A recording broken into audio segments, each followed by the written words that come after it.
A decade or so ago, I had reservations to celebrate my birthday at a restaurant that, at the time, was widely known for making the best sushi in New York City. The restaurant was, and still is, named Sushi Yasuda, after the master sushi chef Naomichi Yasuda, an owner and the star of the show. This is the kind of place where dinner for two can easily cost more than the average New Yorker makes in a week. My boss at the time gave me the great advice to ask to be seated in front of Yasuda-san, so that's exactly what I did. I arrived early and had a beer while I waited for my companion. I was enjoying the scene, the very calm, serene environment where breathless foodies watched a very handsome, distinguished man in his senior years work with the incredible precision and quickness that only comes from decades and decades of training. I was completely taken by the ritual and beauty that goes into preparing an astounding variety of nigiri made with ingredients sourced from all over the world. When our dinner started, we had a lovely short chat with Yasuda-san and prepared for the coming barrage of wonderful food.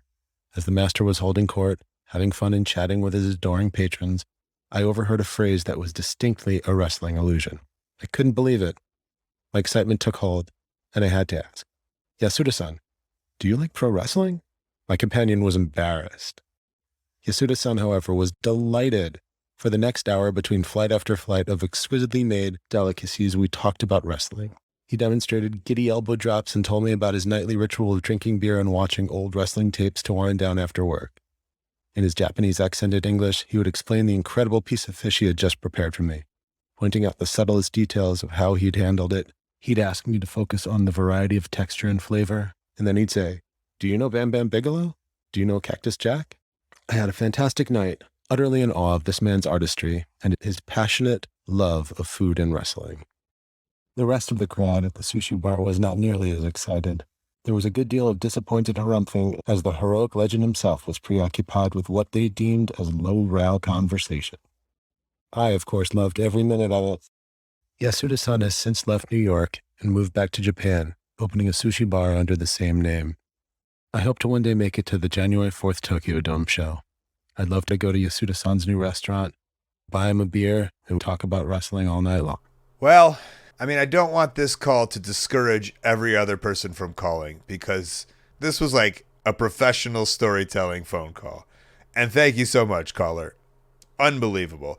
Honestly, within the first minute of this thing, I was like, I think they've called the wrong number. This is not the professional storytelling sushi New York high-rolling podcast. But per usual, as a good story goes, here came the twist. And this master sushi chef talking about Bam Bam Bigelow put a huge smile on my face. I actually shared this call with a couple of my friends, and I was just like, this is so beautiful. It's such a beautiful story, obviously well told, but also is the epitome of what our culture is.